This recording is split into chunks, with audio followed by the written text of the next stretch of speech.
So we will do opening entry.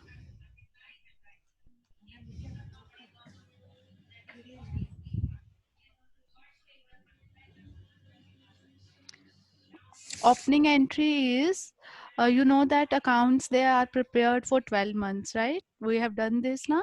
Accounting period concept के अंदर accounts are prepared for 12 months. After every 12 months, the businessman knows the profit and loss of the business, right?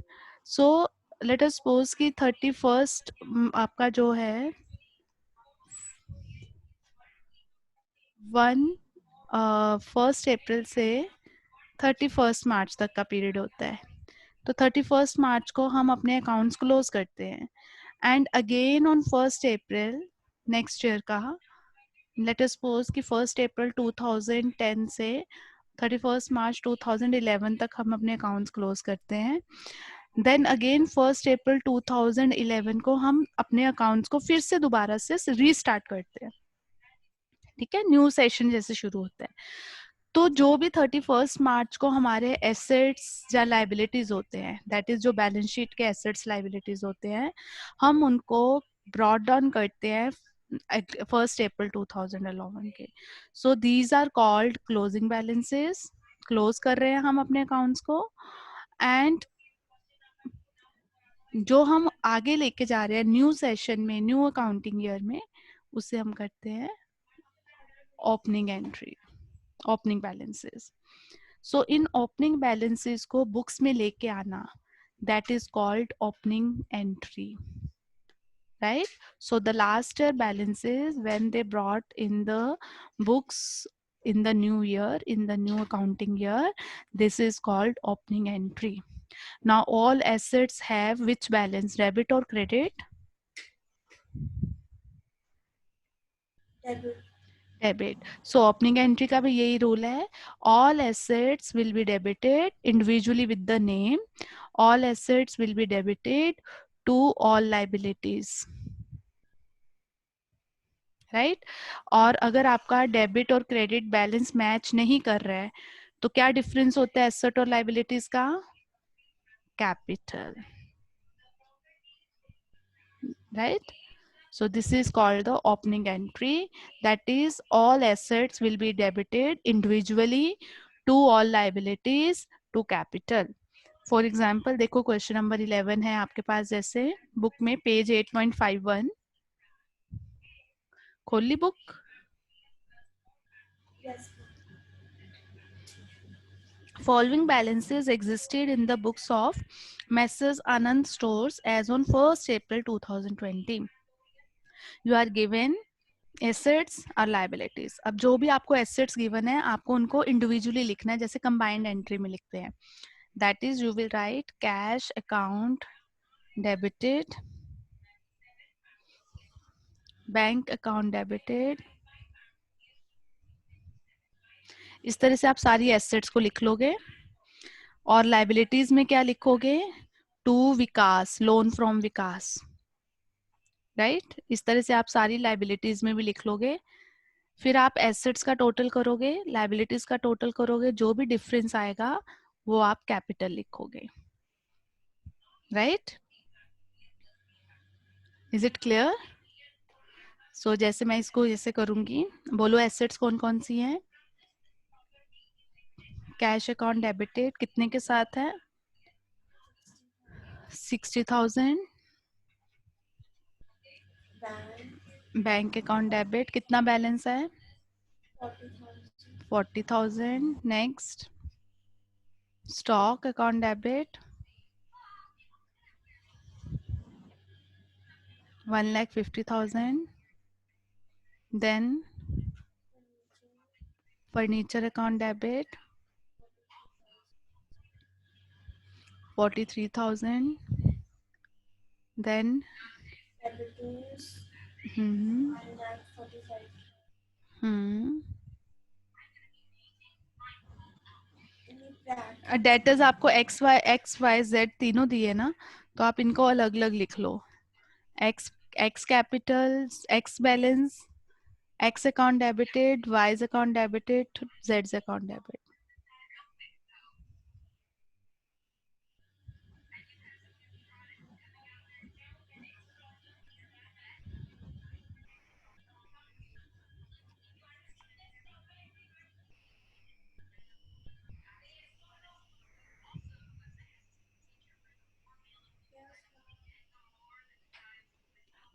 loan from Vikas.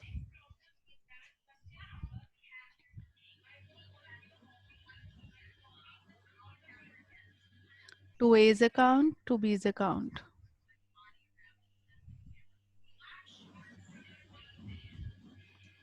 It's 22,500, 50,000.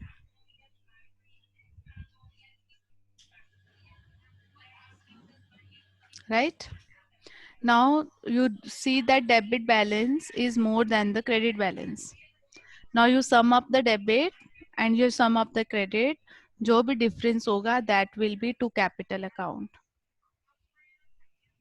जैसे ये आ रहा है 1 lakh, 2 lakh 50, 3 lakh, 3 lakh 60, 4 lakh, 4 lakh 35, 4 lakh 38. This balance comes out 4 lakh 38,000. और जब इसका total करोगे तो ये 60, 30, 90, 112,500. तो इन दोनों का जो डिफरेंस होगा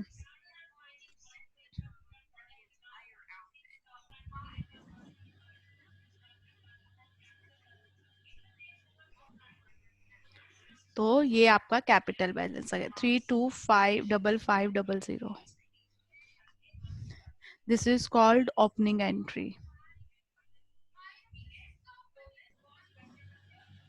है पेज नंबर 8.37 पे निकालो इंटरेस्ट ऑन कैपिटल का पॉइंट. और हमें पता है इंटरेस्ट ऑन कैपिटल किसके इक्वल होता है. What's a journal entry for interest on capital. It is interest on capital debit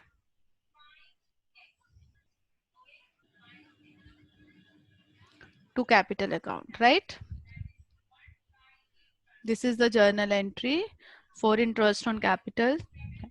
Now example देखो, examples हैं जो Akhil has a balance of 1 lakh in capital account on 1st April 2019. Interest on capital is allowed at 6% per annum. So what will be the interest on capital? जितना आपका capital है उसके ऊपर 6% लगाओगे तो 6,000 will be the interest on capital. Right. इसी में दूसरी एग्जांपल है अखिल कैपिटल अकाउंट. अखिल का कैपिटल अकाउंट 1 अप्रैल 2019 को कितना अखिल का अकाउंट है 1 लाख. ही इन्वेस्टेड एडिशनल कैपिटल ऑन 1 अक्टूबर 2019 को उसने और कैपिटल इंट्रोड्यूस की 50,000 की. नाउ यू टेल मी जब उसने 1 अक्टूबर को कैपिटल इंट्रोड्यूस की तो उसका कैपिटल कितना बन गया 1 अक्टूबर को.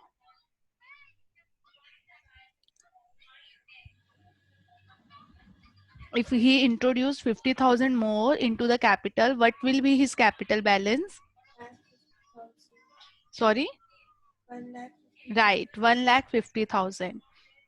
तो 1 लाख था 1 अप्रैल को और 1 अक्टूबर को it becomes 1,50,000. Right. It means कि जब उसे इंटरेस्ट मिलेगा तो इंटरेस्ट हम 1 लाख पे लगाएंगे 1 अप्रैल से 1 अक्टूबर तक. कितने मंथ्स बनते हैं.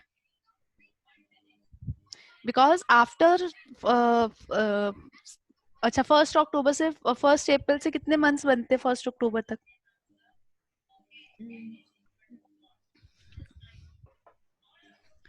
अप्रैल, मई, जून, जुलाई, अगस्त, सितंबर. तो हाउ मेनी मंथ्स 6 मंथ्स. तो 6 मंथ्स के बाद उसका कैपिटल बेस चेंज हो गया. 1 अप्रैल से लेके 6 मंथ्स तक वो 1 लाख कैपिटल रहा है. फिर उसके बाद 1 अक्टूबर से 31 मार्च तक that is again for 6 months उसका कैपिटल बन गया 1,50,000. Now if the capital rate is 6% per annum interest rate. तो कैसे हम इंटरेस्ट लगाएंगे. सबसे पहले हम 1 लाख के ऊपर इंटरेस्ट लगाएंगे 6%. कितने मंथ्स का 6 मंथ्स का. क्योंकि 6 मंथ्स के बाद उसने अपना कैपिटल चेंज कर लिया. फिर दूसरा कैपिटल उसका नया इंट्रोड्यूस नया बना कैपिटल 1,50,000 और अगले 6 मंथ्स के लिए उसके पास अब ये कैपिटल बेस रहा है। तो इस तरह से हम दोनों कैपिटल्स कैलकुलेट करके 3000 ये आ रहा है, 4500 ये आ रहा है। तो total interest will now be 7500। समझ आया कैसे किया कैलकुलेट मैंने? क्योंकि उसने 1 अक्टूबर को नई कैपिटल इंट्रोड्यूस की थी, इसलिए आफ्टर इंट्रोड्यूसिंग उसका कैपिटल चेंज हो गया। तो फर्स्ट 6 मंथ्स तक उसका जो कैपिटल है, फर्स्ट 6 मंथ्स तक उसका कैपिटल रहा है कितना?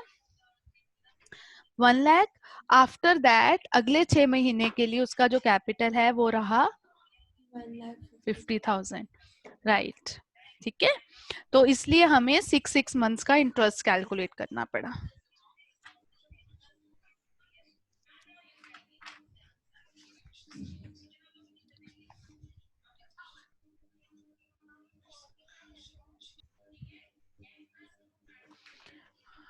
The next is ledger.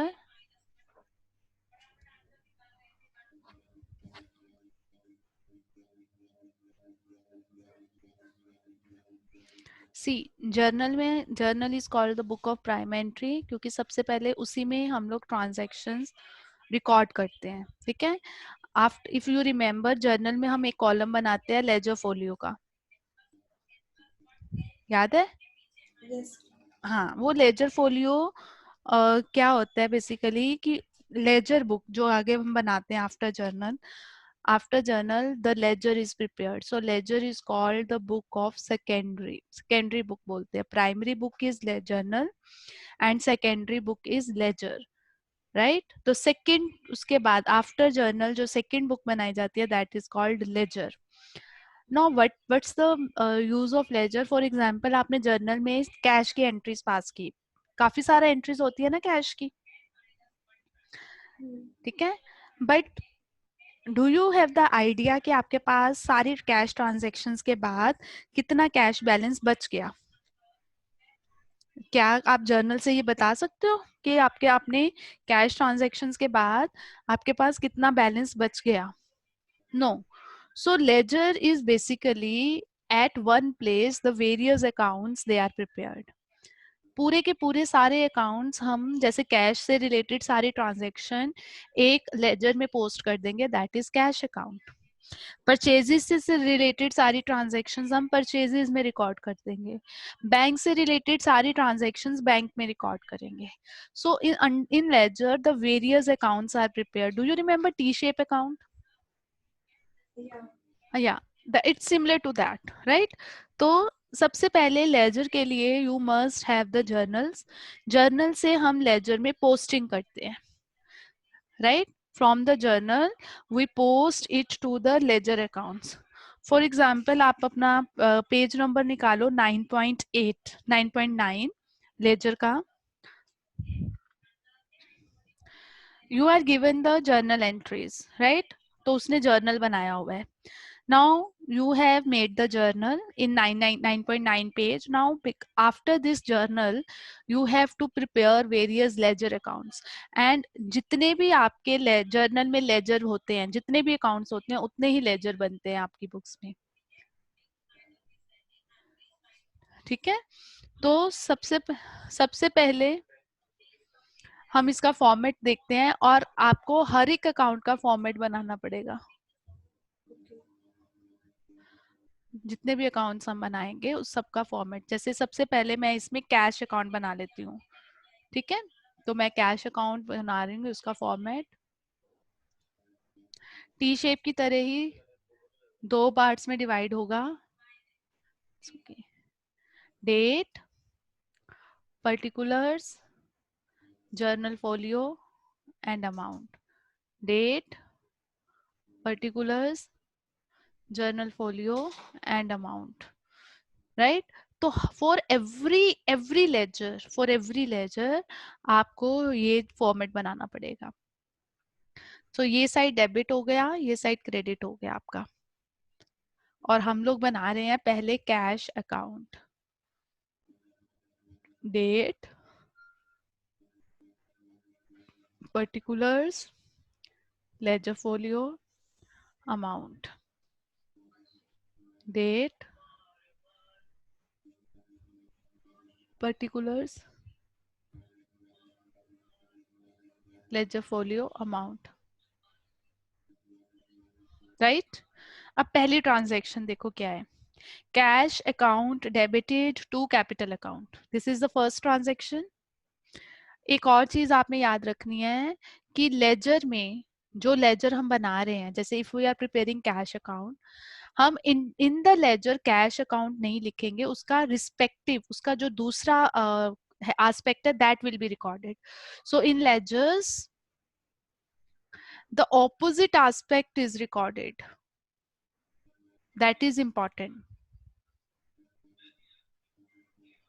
ठीक है।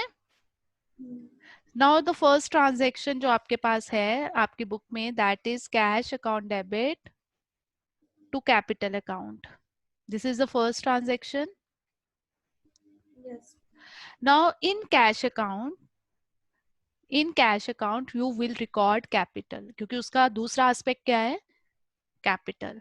और वो कहाँ पे रिकॉर्ड होगा, कैश अकाउंट क्या हो रहा है यहाँ पे, Debit. तो कैश अकाउंट की डेबिट साइड पे, this left hand side is always the debit side and this right hand side is always the credit side. Right, now what we do, cash account की debit side पे हम लिखेंगे to capital account, and date है आपकी अप्रैल 1 और amount है 1 लाख। ठीक है। अब देखो सेकंड ट्रांजैक्शन क्या है, उसमें कैश इन्वॉल्व है आपका,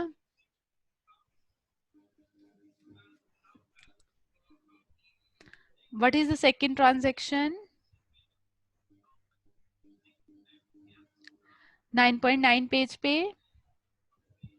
अप्रैल 2 की ट्रांजैक्शन क्या है,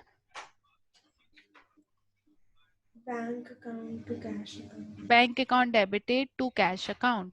now if we are preparing cash account, तो हम कैश अकाउंट में कौन सा एस्पेक्ट रिकॉर्ड करेंगे, बैंक। अब यहाँ पे कैश क्या हो रहा है, Credit. तो कैश की क्रेडिट साइड पे, दैट इज ये वाली क्रेडिट साइड है, यहाँ पे हम लिखेंगे बैंक अकाउंट, और क्रेडिट साइड को हम बाय से डिनोट करते हैं, debit side to by bank account and the amount will be 70,000 और डेट विल बी अप्रैल 2। ठीक है। उसके बाद 3 अप्रैल की ट्रांजेक्शन बताओ क्या है, Purchases account debit to cash account. Now cash में हम क्या रिकॉर्ड करेंगे, Purchases. और परचेजेस, और कैश हो क्या रहा है, Credit हो रहा है. तो क्या लिखेंगे हम, Buy purchases account. Very good, by purchases account, और लिखेंगे अप्रैल 3 और अमाउंट आ जाएगा 5,000। उसके बाद नेक्स्ट अप्रैल 4 को, Cash account debit to bank account. तो कहाँ आएगा ये अब, Debit side पे bank account. Very good, to bank account, amount will be 15 नहीं 1,000, तो आपने लिख दिया अप्रैल 4, वेरी गुड। देन अप्रैल 13 को कृष्णा टू सेल्स, इसमें कैश इन्वॉल्व नहीं है दोनों में, तो ये ट्रांजैक्शन कैश अकाउंट में नहीं आएगी। ठीक है, ये किस में जाएगी, जहाँ तो ये कृष्णा अकाउंट में जाएगी या सेल्स अकाउंट में जाएगी। परचेजेस टू शाम, अगेन इट वॉन्ट कम, क्योंकि इसमें कैश इन्वॉल्व नहीं है। देन अप्रैल 24 है कैश टू कृष्णा, हाँ जी,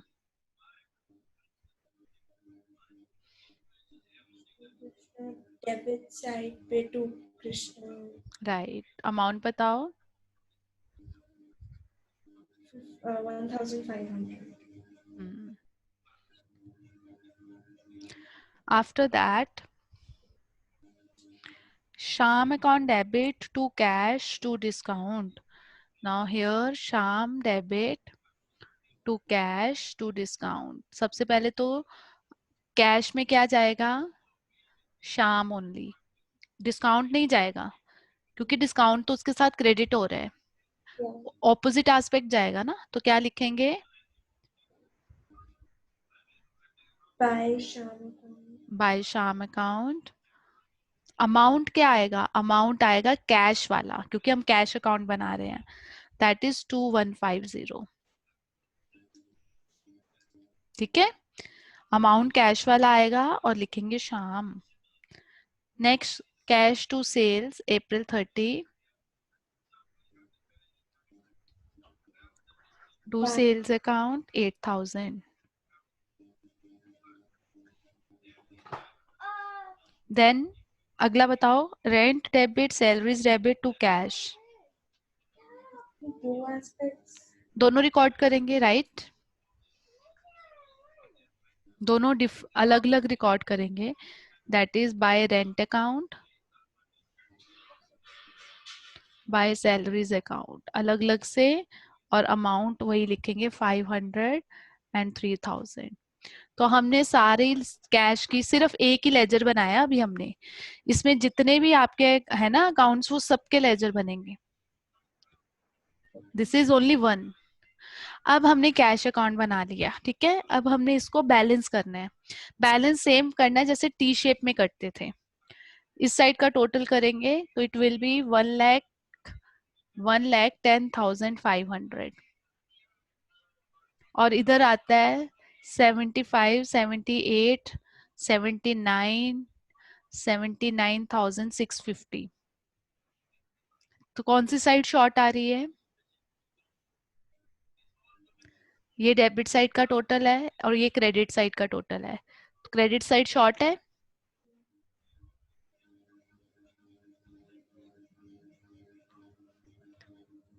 बताओ।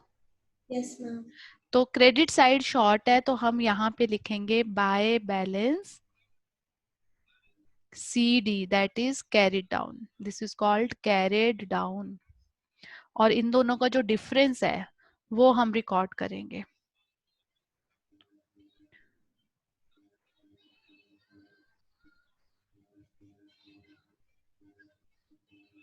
30850। तो पहले तो इनका टोटल हमने सेम कर दिया, 110,500, 110,500। अब यहाँ पे डेट कौन सी लिखनी है, the last date of the month, that is April 30। तो बैलेंस कैसे किया, क्लियर हो गया आपको, Yes, ma'am. ठीक है। उसके बाद हमने क्या करना है, इस बैलेंस को सेम आफ्टर द टोटल हम इधर लेके आएंगे और लिखेंगे,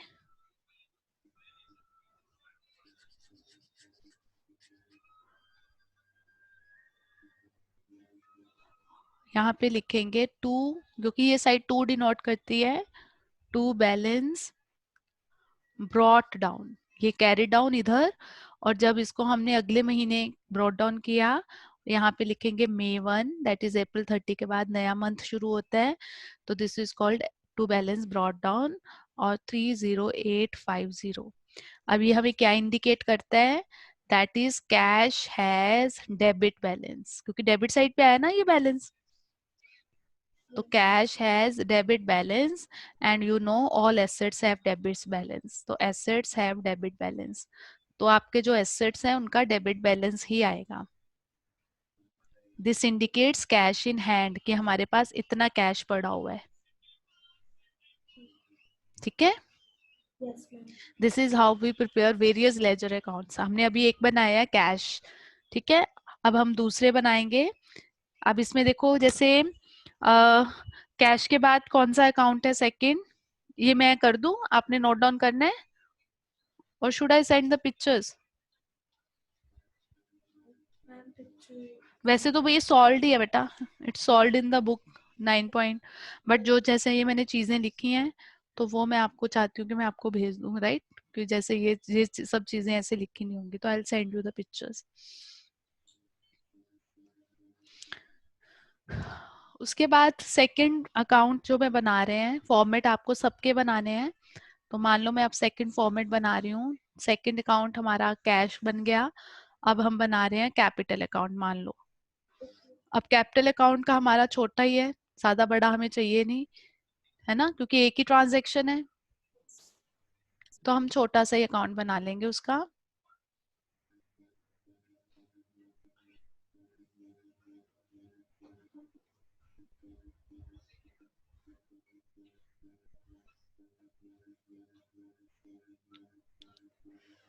तो मान लो मैं कैपिटल अकाउंट बना रही हूँ। अब format will be same, date, ये डेबिट साइड, ये पर्टिकुलर्स,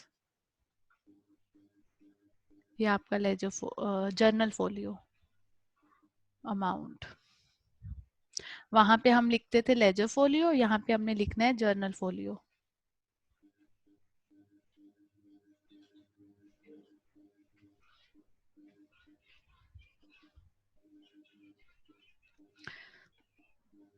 अब कैपिटल की आपकी ट्रांजैक्शन कौन सी है? वही है cash account debit to capital, सिर्फ उसी में इन्वॉल्व है ना।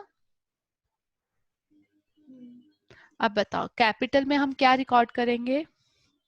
कैश, कौन सी साइड पे? Credit, credit. तो this is the credit side. तो हम रिकॉर्ड करेंगे 1 अप्रैल, यहाँ पे लिखेंगे और लिखेंगे बाय कैश अकाउंट 1 लाख। अब और कोई कैपिटल का नहीं है ना फिगर? और कोई ट्रांजैक्शन नहीं है कैपिटल से रिलेटेड? No ma'am. तो अब हम इसको बैलेंस करेंगे, और अब तो हमें पता ही चल रहा है कौन सी साइड पे बैलेंस आ रहा है इसका। डेबिट, डेबिट साइड पे। तो हम यहाँ पे क्या लिखेंगे? टू बैलेंस कैरिड डाउन, और डेट डालेंगे April 30, और इसको हम क्लोज कर देंगे अकाउंट को।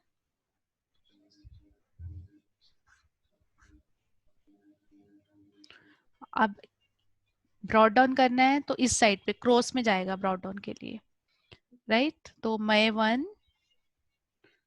टू बैलेंस ब्रॉड डाउन, नहीं सॉरी, बाय बैलेंस,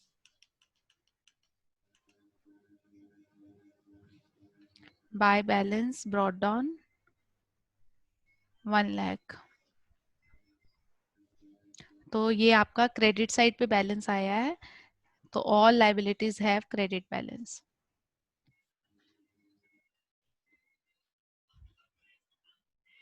ठीक है। अब दूसरे में हमारे पास बैंक अकाउंट है, हम उसका भी ऐसे ही फॉर्मेट बनाएंगे। सो जितने भी आपके ट्रांजैक्शंस में अकाउंट्स हैं, जितने भी अकाउंट्स हैं, उन सबका हम लोगों को ऐसे ही बनाना पड़ेगा। चाहे एक ट्रांजैक्शन है, चाहे दो ट्रांजैक्शंस हैं, चाहे ज्यादा ट्रांजैक्शंस हैं, बस ये है कि हम अकाउंट थोड़े छोटे बनाएंगे। That's it. अब मैं बैंक अकाउंट बना रही हूँ।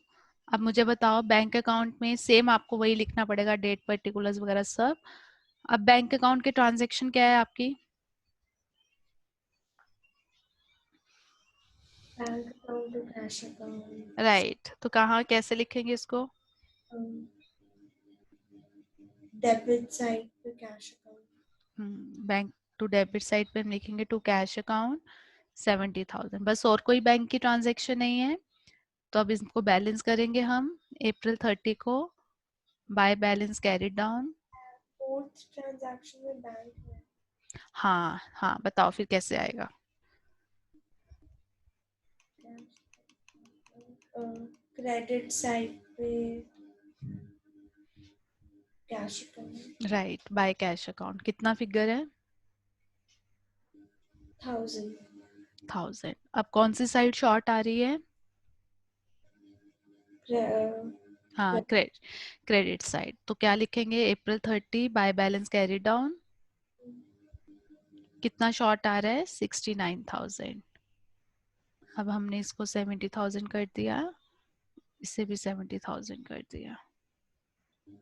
अब ये वाला बैलेंस इस साइड पे आ जाएगा May 1 को, और लिखेंगे क्या? To balance brought down. ठीक है। अच्छा, उसके बाद हम मैं एक और अकाउंट बना के बता रही हूँ, I hope it's clear. Yes, ma'am. है ना? तो एक अकाउंट और बस बनाएंगे और अब वो आप मुझे बताओगे कि परचेजेस में क्या क्या आएगा.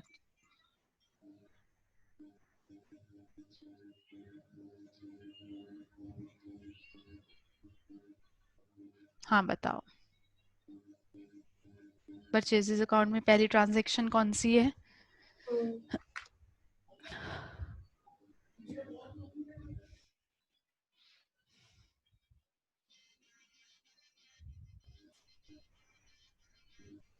Um, uh, डेबिट साइड पे कैश अकाउंट अप्रैल 3 डेट बोलो. और डेबिट साइड पे very good to cash account. Amount 5,000. Right. Next. Next purchase account to uh, then again debit side पे to sham account कितना?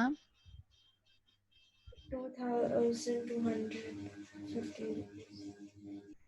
और कोई ट्रांजैक्शन है? No ma'am. Okay. तो कौन सी साइड पे बैलेंस आएगा इसका? Credit क्रेडिट साइड पे क्या बैलेंस आएगा? 7,200. राइट. तो ये आपका अकाउंट क्लोज हो गया.